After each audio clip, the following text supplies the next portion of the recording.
Hello and welcome to select series. 14th JPSC आपका tentative 19 अप्रैल 2026 को है।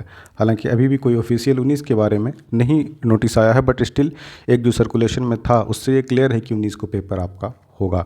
और हम पीवाईक्यू सीरीज़ कर रहे हैं, जितना पॉसिबल हो रहा है हम यूट्यूब पे डाल रहे हैं। लेकिन ऑब्वियसली जो हमारा कमिटमेंट पहले है उनके लिए है, जो कोर्सेज़ के सब्सक्रिप्शन जिन्होंने लिया हुआ है, और वहाँ पे हमने ऑलमोस्ट चीज़ें कवर कर दी है। आज का जो सेक्शन है वो डिजास्टर मैनेजमेंट के बारे में है। इसमें भी हम देखेंगे कि किस तरह से पीवाईक्यू आपकी मदद करता है। जितना भी अब तक हमने सेक्शन लिया है, या तो आप सब्सक्रिप्शन पे देख रहे हैं देन इट्स ऑब्वियसली गुड, और नहीं तो अगर यूट्यूब पे भी आप फॉलो कर रहे हैं, जो कि हम बहुत टाइमली नहीं पोस्ट कर पाते, बट स्टिल वहाँ भी आपने देखा होगा कि कैसे पीवाईक्यूज़ आपके एफर्ट को कम करता है, और स्मार्टली कैसे आपको तैयार रहने के लिए, तैयार होने के लिए जो आपका अपकमिंग पेपर है उसके लिए पीवाईक्यू हेल्प करता है।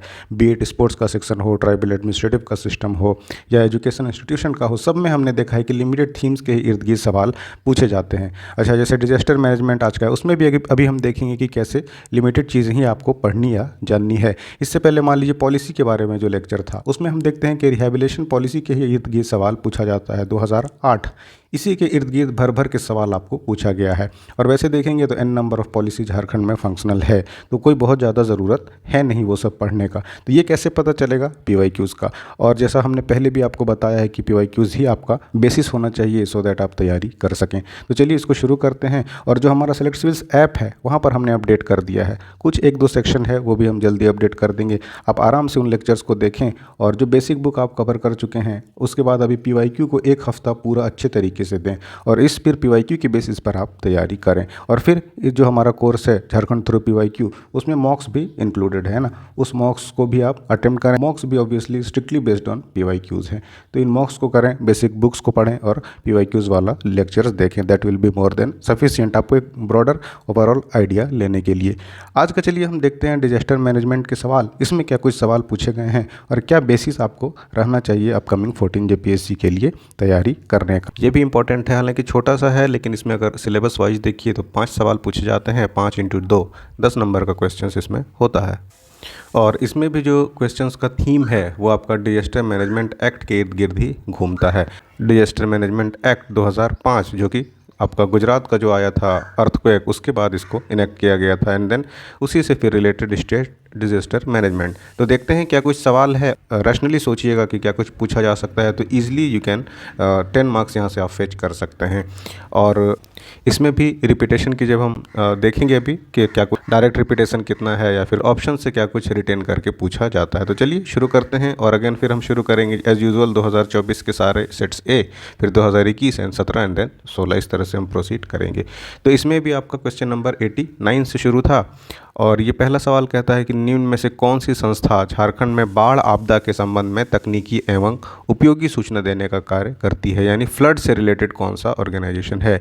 अगर आपने कोई भी बेसिक सोर्स पढ़ा होगा तो जानते हैं कि डिजास्टर मैनेजमेंट को होलिस्टिकली कवर करने के लिए अलग अलग इंस्टीट्यूट से हेल्प लिया जाता है।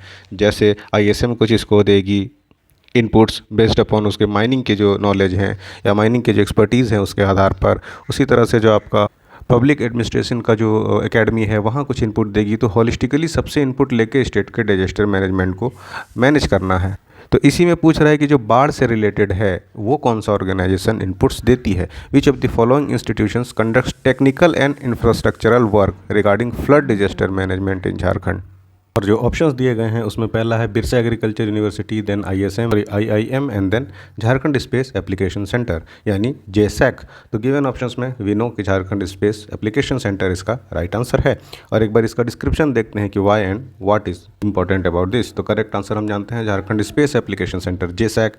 Jharkhand space application centre under department of information technology, ये भी थोड़ा याद रखिएगा, DPIT है ना, इंफॉर्मेशन टेक्नोलॉजी के अंदर आता है। नोडल एजेंसी है जो कि सैटेलाइट बेस्ड और रिमोट सेंसिंग इनपुट्स देती है। बहुत ऑब्वियसली फ्लड हजार्ड के लिए इंपॉर्टेंट है। और वल्नरेबल जोन्स को आइडेंटिफाई करती है, रियल टाइम टेक्निकल इंस्ट्रक्शन देती है जो कि डिजास्टर मैनेजमेंट के लिए इंपॉर्टेंट है उनके अथॉरिटीज़ के लिए। अब उस पर भी जो भी मेजर रिवर्स है, जैसे संथाल परगना में गंगा रिवर के बारे में इनपुट देना हुआ, किसका वाटर फ्लो क्या होगा, कितना नियर बाय एरिया में वल्नरेबिलिटी क्या हो सकती है, उसी तरह से अलग अलग जो मेजर रिवर्स हैं उसके बारे में इनपुट देती है। झारखंड स्पेस एप्लीकेशन सेंटर सूचना प्रौद्योगिकी विभाग के अंदर आता है, ये हमने देख लिया ये है ना। एंड देन इसके एक बार हाईलाइट्स को देखते हैं। टेक्निकल मैपिंग करती है, क्या करती है ये, तो ये जैसैक नदी के स्तर विशेष रूप से साहिबगंज में गंगा और स्वर्ण रेखा हमने देखा झारखंड में डिस्ट्रिक्ट से भी लगती है उस पर, या फिर स्वर्ण रेखा जो कि मेजर रिवर्स है झारखंड की, निगरानी के लिए उपग्रह चित्रों का उपयोग करता है और बचाव कार्यों के मार्गदर्शन के लिए विस्तार से मैपिंग उसके करता है। फिर क्या अर्ली वार्निंग है ना, coordination with national remote sensing centre NRSC से कोऑर्डिनेट करके इसके भी इंस्ट्रक्शन से डाटा प्रोवाइड कराती है। फिर डिजास्टर डाटाबेस मेंटेन से comprehensive GIS geographical information system database of Jharkhand water body, so that flood को प्रिडिक्ट किया जा सके, और अगर उसके बावजूद भी फ्लड आता है तो क्या कुछ मेजर्स लेने हैं उसके बारे में वो बात करती है। और जो बाकी ऑप्शंस दिए गए हैं जैसे बिरसा एग्रीकल्चर यूनिवर्सिटी, ये गलत क्यों है? तो BAU प्राइमरीली कंडक्ट करती है टेक्निकल वर्क और रिसर्च का काम, किससे? तो आपका ड्रॉट और एग्रीकल्चर से related, not related to flood. हमने बोला अलग अलग ऑर्गेनाइजेशंस को अलग अलग जिम्मेदारी सौंपी गई है, तो ये भी मे बी आपसे पूछ दे कि ड्रॉट और एग्रीकल्चर का काम कौन देखती है, तो Birsa agriculture. So obviously agriculture university है तो एग्रीकल्चर से एग्रीकल्चर आपको तो याद रहेगा ही। अब ड्रॉट भी एग्रीकल्चर को ही इम्पैक्ट करता है, so this is also related to Birsa agriculture university. So be it drought का मैनेजमेंट हो या एग्रीकल्चर के दूसरे डायमेंशंस को, this is look after by Birsa agriculture university. फिर है आपका IIT या फिर ISM धनबाद। इसके बारे में हम जब एजुकेशनल इंस्टीट्यूशंस या फिर कॉलेज का भी देख रहे थे तो भर भर के सवाल पूछा जाता है। तो इसके बारे में भी है, is a premier institute for the mining and earth sciences, it deals with the seismic earthquake से रिलेटेड कौन सा है, तो IIT या फिर ISM जो कह लीजिए वो है। एग्रीकल्चर ड्रॉट से रिलेटेड बिरसा है, या फिर अभी जो हम फ्लड मैनेजमेंट का ऑप्शन देखे उससे रिलेटेड आपका जो इंस्टीट्यूशन है वो है Jharkhand space application centre, JSAC, है ना। एंड देन आपका IIM आता है जो कि रांची में है, IIM Ranchi focus on management and policy research, it may contribute to the administrative और सोशियो इकोनॉमिक स्टडीज़, लेकिन जो आपका टेक्निकल सैटेलाइट बेस्ड काम होता है वो JSAC करता है। और कैसे क्या किसकी कोऑर्डिनेशन से, ये हमने अभी इस वाले स्लाइड में देखा। तो होलिस्टिकली 2-3 चीज़ें यहाँ भी कवर हो रही हैं जो आपको याद रखना चाहिए। फ्लड मैनेजमेंट के लिए हमने देख लिया कि JSAC, एंड देन एग्रीकल्चर और ड्रॉट के लिए बिरसा एग्रीकल्चर यूनिवर्सिटी, फिर सिस्मिक एक्टिविटी के लिए या अर्थक्वेक के लिए IIT या ISM। ये भी आपका एक पोटेंशियल क्वेश्चन पूछने का तरीका हो सकता है, सो बी रेडी विद दैट। और अच्छा सवाल था और मे बी इसके आसपास फिर ये पूछा जाए। चलिए फिर है, which of the following is not the objective of disaster response. ये रिस्पॉन्स के बारे में कह रहा है कि ऑब्जेक्टिव नहीं है। एक तो होता है, देखिए पहले प्री डिजास्टर आप उसमें तैयारी करते हैं, फिर आता है रिस्पॉन्स, है ना, कि रिस्पॉन्स क्या होना चाहिए। डिजास्टर नहीं टाला जा सका या नहीं टाला या जो भी रीज़न से हो सकता है अगर डिजास्टर, तो उसके बाद रिस्पॉन्स क्या होना चाहिए। तो कह रहा है options, vulnerability assessment, safety and security of human life, housing and temporary accomplishment और restoration and maintenance of infrastructure. आधारभूत संरचना है उसका पुनर्स्थापन।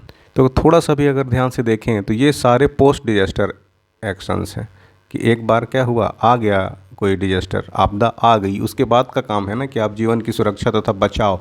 सुरक्षा चलिए थोड़ा सा ब्रॉडर टर्म हो जाता है, बचाव कब आप करते हैं, जब कोई चीज़ आपदा हो जाती है। So this can be eliminated. फिर है आपातग्रस्त लोगों को राहत और अस्थायी आवास देना। अगेन यहाँ पर नीड है ना, डिजास्टर आ चुका है तब ये काम है। उसी तरह ये भी है इंफ्रास्ट्रक्चरल मेंटेनेंस, क्योंकि कोई भी घटना होने के बाद ही मेंटेनेंस या रीस्टोरेशन, है ना। रिस्टोर कब करते हैं, जब समथिंग इज़ डिवास्टेटेड, है ना, ख़राब हो चुका है, फिर उसको रिस्टोर किया जाता है। तो इसमें जो पहले है जो वल्नरेबिलिटी असेसमेंट, आप इसका आकलन करते हैं कि कितना ये वल्नरेबल है, कि अगर कुछ डिजास्टर आता है तो कोई रीजन है, कोई लोकेलिटी, कितना इसमें इम्पैक्ट पड़ सकता है। This is what assessment does, आप आकलन करते हैं। सो आकलन है, रिस्पॉन्स का काम नहीं है। आकलन प्री डिजास्टर एक्टिविटी है, घटना घटने से पहले का। जैसे सपोज करिए एक पुल है ना, नीचे से नदी बह रही है, तो ये पुल का हम देखेंगे कि कितना स्ट्रेंथ है, कितना ये लोगों को सस्टेन कर सकती है, कितना ट्रैफिक कंट्रोल कर सकती है। ये हो गया प्री डिजास्टर।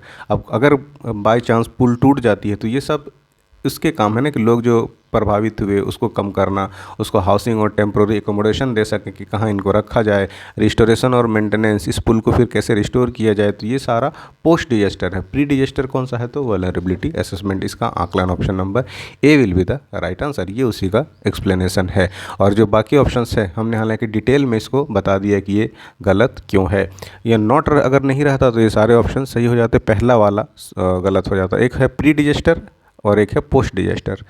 प्री डिजास्टर में क्या होता है, हम असेसमेंट करते हैं, क्वालिटी चेक या आकलन करते हैं। पोस्ट डिजास्टर की हमें रोकना था ये, लेकिन रुका नहीं, घटना घट गया, तो अब डिजास्टर चूँकि हो चुका है तो इसका क्या रिस्पॉन्स होना चाहिए, वो इससे रिलेटेड चीज़ों को देखता है। चलिए फिर then we had question number 91, from the point of view of earthquake sensitivity the entire state of Jharkhand can be put into, कितने सिस्मिक जोन में बांटा जा सकता है? भूकंप संवेदनशीलता की दृष्टि से झारखंड के संपूर्ण क्षेत्र को किस भूकंपीय क्षेत्र में रखा जा सकता है? जोन 1, 2, 4 या फिर 2, 3? तो हम जानते हैं जो मैपिंग होती है जो कि BIS करता है, ब्यूरो ऑफ इंडियन स्टैंडर्ड, तो इसके अकॉर्डिंग 6 जोन में मैपिंग की गई है टोटल। पूरे इंडिया को 6 जोन में मापा गया है। जैसे ऑब्वियसली हिमालयन रीजन में ज़्यादा अर्थक्वेक प्रोन है ये, तो इसको जोन 6 में रखा गया है। प्लेटू वाला एरिया है झारखंड, इसमें कम आएगा आपका earthquake, so this is put into what zone, यही आपका सवाल पूछ रहा है। तो भूकंप संवेदनशीलता की दृष्टि से झारखंड के संपूर्ण क्षेत्र को किन एरियाज़ में बांटा गया है? ऑप्शन से जोन 1, जोन 2, 4 या फिर 2 एंड 3। तो हम पता होना चाहिए कि जोन 2 एंड 3 में आते हैं। झारखंड कम्स अंडर जोन 2 और 3, दिस इज लीस्ट। अच्छा, इसमें भी क्या है, 1 से 6 की तरफ जैसे जैसे 6 is the highest, 1 is the lowest, तो जो आपका लीस्ट है 1 और 2, इस रीजन में झारखंड को रखा गया है। Option number D is right answer, 2 and 3। Jharkhand राज्य को मुख्य रूप से भूकंपीय क्षेत्र सिस्मिक जोन 2 और 3 के अंतर्गत रखा गया है। ये क्षेत्र कम से कम और मिडिल भूकंपीय संवेदनशीलता रीजन्स में आते हैं। राज्य का हालांकि अधिकांश हिस्सा इन्हीं 2 क्षेत्रों में आता है, लेकिन साहिबगंज जिले का एक छोटा सा हिस्सा हिमालय टेक्टोनिक हलचलों के करीब होने के कारण जोन 4 में भी आता है। तो मेजरली 2 और 3, और ऐसा नहीं कि इंटायरली, थोड़ा सा साहिबगंज वाला एरिया टेक्टोनिक प्लेट में आता है, सो इसलिए it is put into zone 4। तो याद रखिएगा, साहिबगंज में एक थोड़ा सा हिस्सा, अदरवाइज 2 और 3। इसका एक बार की पॉइंट्स देख लेते हैं। जोन 2 में क्या है, इसमें झारखंड के अधिकांश दक्षिणी और मध्य जिले हैं, जैसे राजधानी रांची और जमशेदपुर जैसे औद्योगिक क्षेत्र शामिल हैं। इसी क्षेत्र में आते हैं, किसमें, तो जोन 2 में, है ना।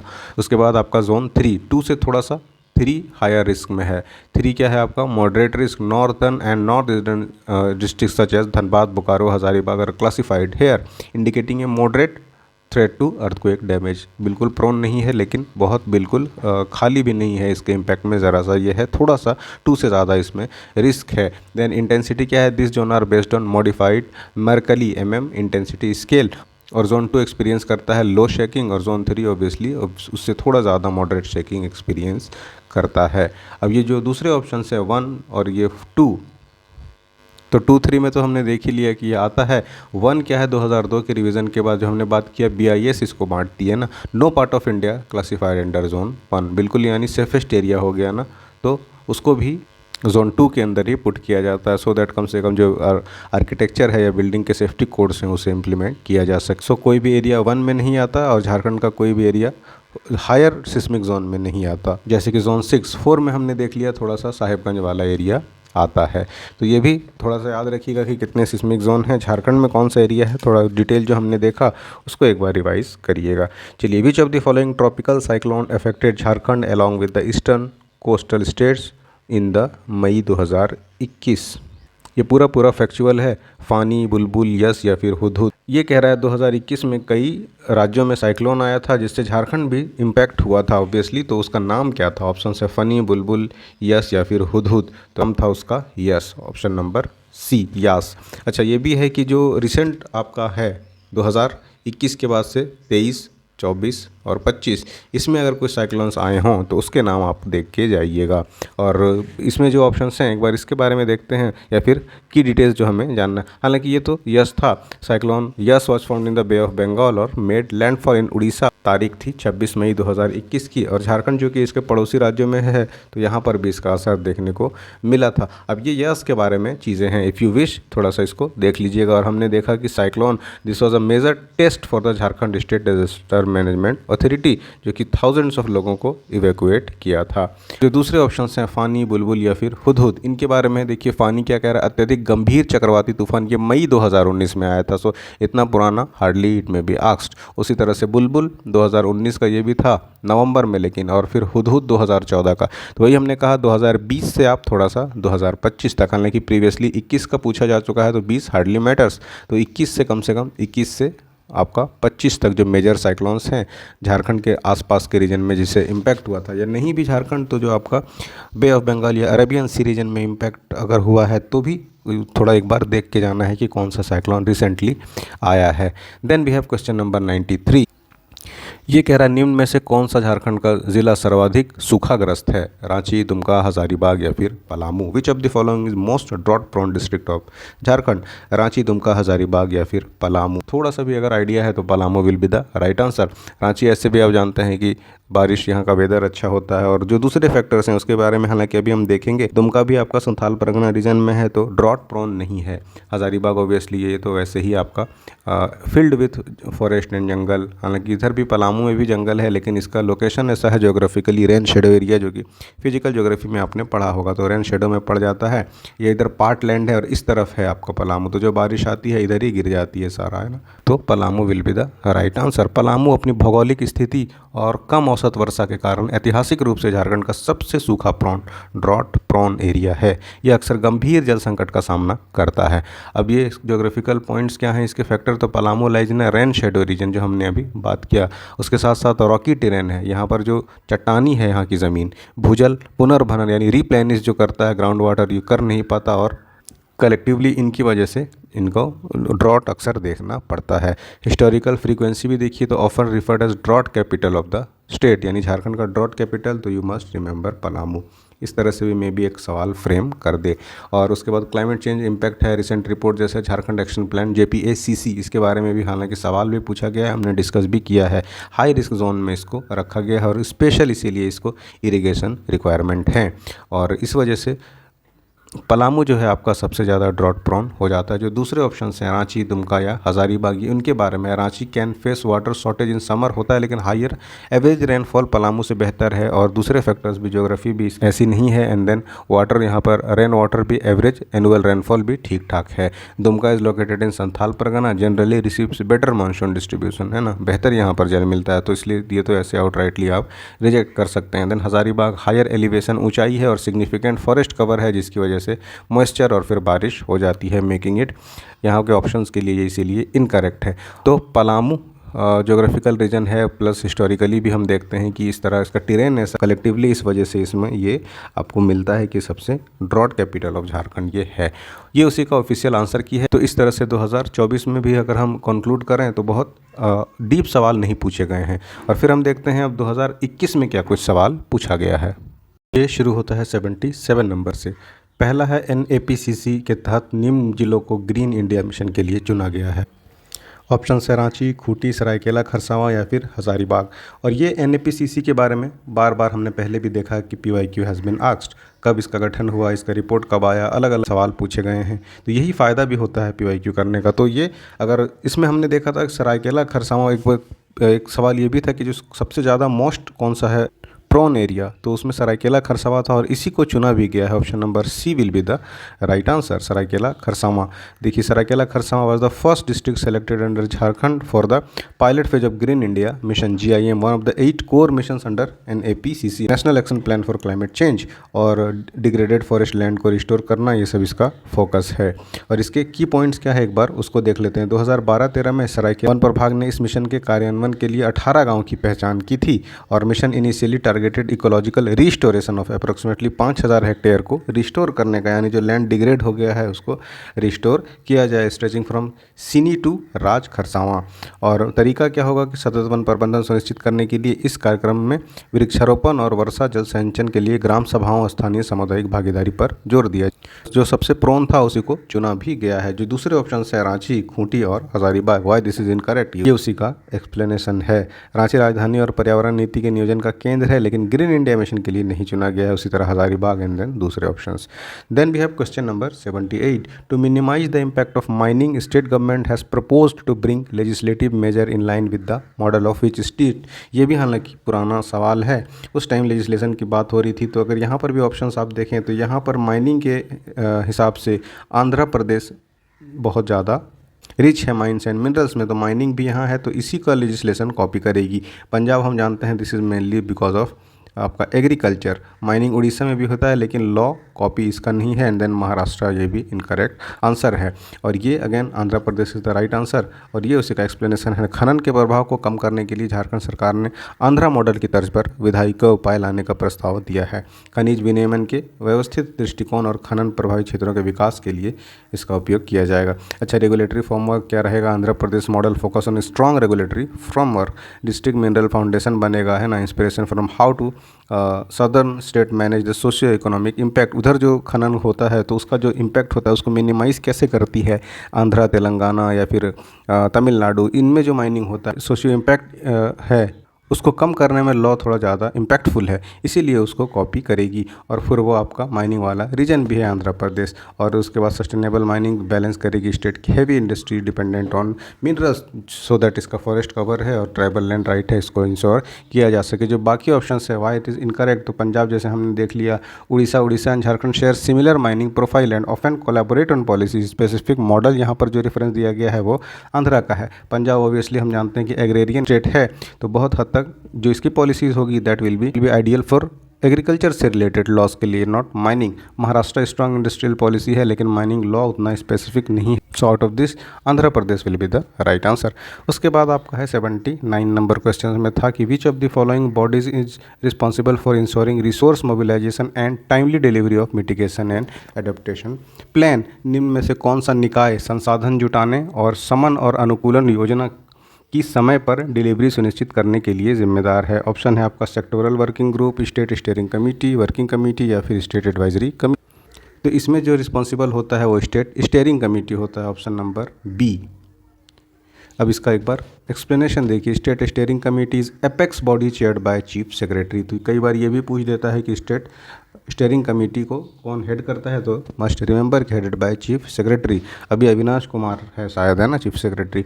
It is responsible for overseeing the implementation of SAPCC and ensure the resources are properly mobilize. राज्य संचालन समिति, स्टीयरिंग कमेटी, स्टीयरिंग क्या है? संचालन। गाड़ी में भी स्टीयरिंग क्या करता है? संचालन का ही काम करता है ना। मुख्य सचिव की अध्यक्षता वाली शीर्ष संस्था ये जलवायु परिवर्तन पर राज्य कार्य योजना, state action plan on climate change के क्रियान्वयन की देख रेख। ये भी देखिए SAPCC के ही इम्प्लीमेंटेशन से रिलेटेड सवाल आ गए, तो SAPCC के डायमेंशंस यू मस्ट थोड़ा सा जानिए। और यह सुनिश्चित करने के लिए जिम्मेदार है कि संसाधनों को ठीक से जुटाया जाए और मिटिगेशन और एडेप्टेशन योजनाओं को समय पर पूरा किया जा सके। अब इसके बारे में ये की पॉइंट्स है कि ये हाईएस्ट अथॉरिटी होता है और this committee acts as a final decision making body for all climate related policies और इंटर डिपार्टमेंटल अंतर विभागीय समन्वय के लिए भी रिस्पॉन्सिबल है। मॉनिटरिंग कैसे? विभिन्न मिशनों की प्रगति को नियमित रूप से निगरानी करती है और सुनिश्चित करती है कि राज्य और केंद्र दोनों सरकारें वित्तीय संसाधनों का प्रभावी ढंग से इस्तेमाल करें। उसी तरह से फिर आपका पॉलिसी गाइडलाइंस है सुनिश्चित करने के लिए उच्च स्तरीय मार्गदर्शन प्रदान भी करती है। और SAPCC जलवायु परिवर्तन पर NAPCC के अनुरूप बनी हुई है। नेशनल एक्शन प्लान को ही मॉडल बना के स्टेट एक्शन प्लान बना है ऑब्वियसली, है ना। जो दूसरे ऑप्शन है वाई दिस इज इनकरेक्ट, ये उसके बारे में है, you can have a look at that. अब ये आ गया JAPCC कब रिलीज़ हुआ था? National action plan on climate change bye JAPCC was released on. तो घूम फिर के फिर से वही सवाल, ये कब आया था? 2008। सारा ही 30 जून है, मतलब सिर्फ आपको ईयर याद रखिएगा and it's done. Option number C will be the right answer. National action plan on climate change NAPCC was launched by then prime minister Manmohan Singh June 2008 में। सवाल भी यही है, don't get confuse. National action plan on climate change कब किया गया है? Jharkhand state action plan नहीं पूछ रहा है ना। This document outlined India's strategy to adapt to climate change and enhance ecological sustainability.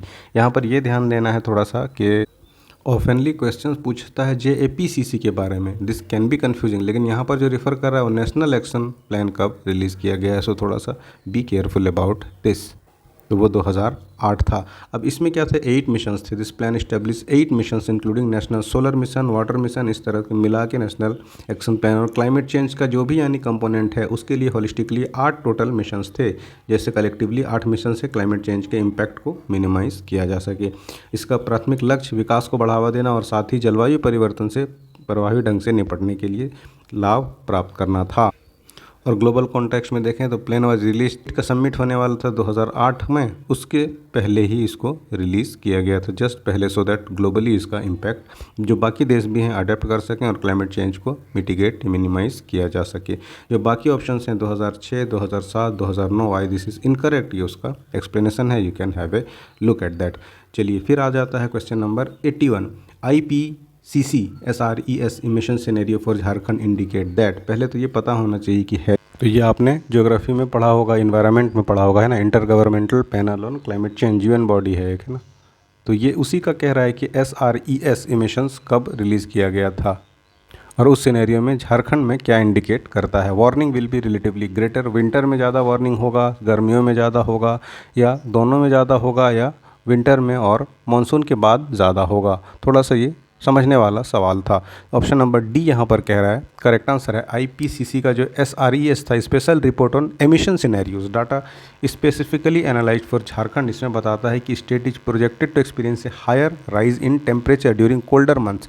सर्दियों में रिलेटिवली जो सर्दियाँ हैं वो कम होगी, है ना, यानी जैसे टेम्परेचर मान लीजिए 12 डिग्री होता था सर्दियों में, तो अब ये कम होगा, यानी कि अब ये 14 डिग्री होगा।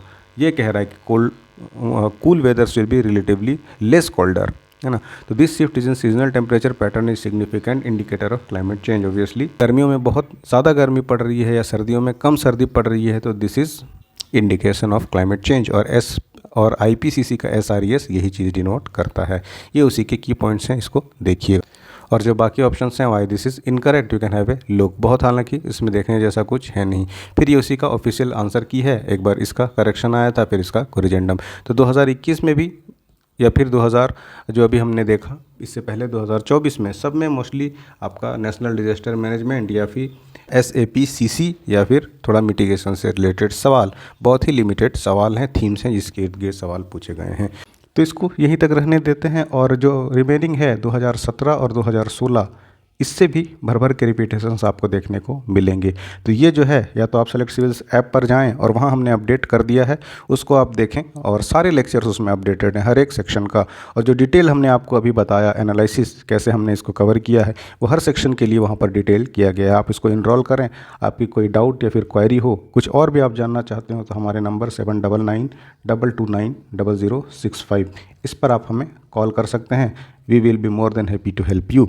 और सब्सक्रिप्शन एक बार लीजिए, देखिए, तैयारी अच्छे से करिए, जितना हमसे हो सक रहा है we will update you on the YouTube. लेकिन अगेन यहाँ पर टाइम लग जाता है, क्योंकि n नंबर ऑफ़ चीज़ें हमें ऐप के लिए भी देखनी पड़ती है। तो पढ़ते रहिए। बाकी ये आप प्ले स्टोर पर जाइए और 17 और 16 वाला वहाँ से देखिए, और बाकी लेक्चर्स भी वहाँ पर आप एक्सेस कर सकते हैं। तो पढ़ते रहिए, और अगर हमें टाइम मिला तो again we will update you in the YouTube, लेकिन उसको आपके इंतज़ार करना पड़ेगा, then only it is possible. तो पढ़ते रहिए, मिलते हैं अगली वीडियो पे। Thanks for watching.